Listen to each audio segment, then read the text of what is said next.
எடுத்துக்காட்டு 1.28 n of a = 36, n of b = 10, n of a சேர்ப்பு b = 40 மற்றும் n of a dash = 27 எனில் n of u மற்றும் n of a வெட்டு b காண்க.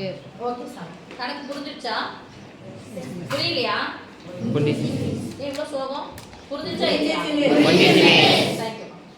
கொஞ்சம் உட்காந்து இது எப்படி படிக்கணும்? அப்படியே ஒரு வேர்பலா படிச்சோம். வார்த்தைகள்ல சொன்னா எப்படி சொல்லணும்?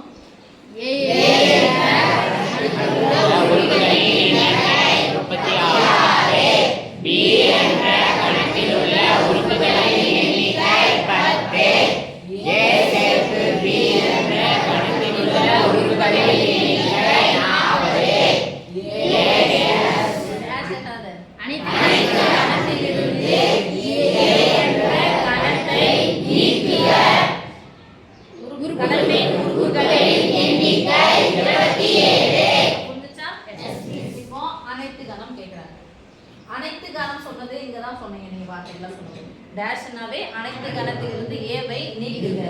அப்ப அனைத்து கணத்தில் உள்ள உறுப்புகளின் எண்ணிக்கையில் இருந்து ஏ என்ற கணத்தில் உள்ள உறுப்புகளின் எண்ணிக்கையை நீக்குக. அப்ப இது அனைத்து கணத்துல வருது. யோசிச்சு பாருங்க. அப்ப ஏவையும் ஒரு குறிப்பிட்ட கணத்தையும் அந்த குறிப்பிட்ட கணத்தை நீக்கி எதையும் கூட்டுனா எனக்கு என்ன கணம் கிடைச்சிரும்?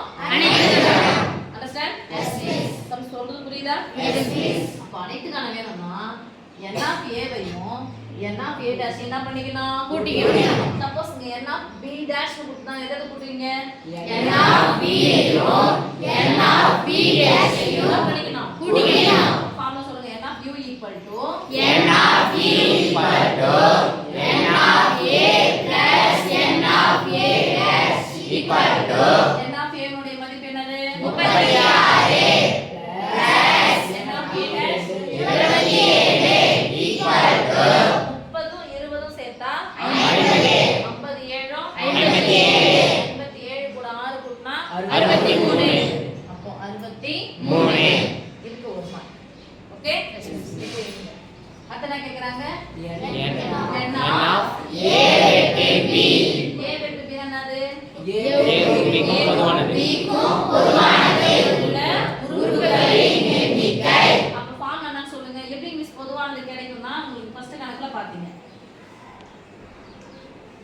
இது a மட்டும், இது b மட்டும். இந்த வரப்பு ரெண்டுத்துக்கும் பொதுவானது தானே? Yes miss. அப்ப இந்த வரப்புக்கு பொதுவானது. இந்த பொதுவானது தானே கேக்குறாங்க? Yes miss. அப்ப என்ன பண்ணனும்? இந்த ரெண்டு கணத்தில் உள்ள உறுப்புகள் எல்லாத்தையும் என்ன பண்ணிக்கணும்?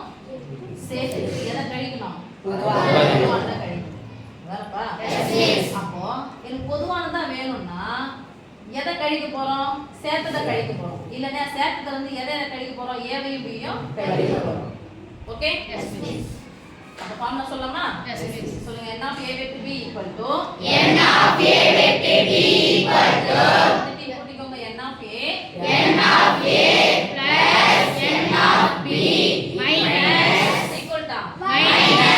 பொதுவானது வேணும்னா இந்த ரெண்டுத்தையும் கூட்டி சேர்த்தத என்ன பண்ணனும்? கழிக்கணும். அப்ப n of a சேர்த்து b. சும்மாங்க பாருங்க. ஏவையும் b ஐயும் கூட்டினா 36 10 கூட்டினா எவ்வளவு? 46. சேர்த்தா 46 வரும். அங்க எத்தனை இருக்குது? 40. அப்ப மீதி பொதுவானது யாரு? 6 தானே? Yes miss. சொல்லிட்டீங்கல, முடிஞ்சிச்சுல? Yes miss. அப்போ n of a 36 plus 10 minus 40. இப்போ இது ரெண்டுத்தையும் கூட்டினா 46. 46 வந்து 40 கழிச்சா 6. அப்ப n of a வெட்டு b = 6. Understand? Yes miss.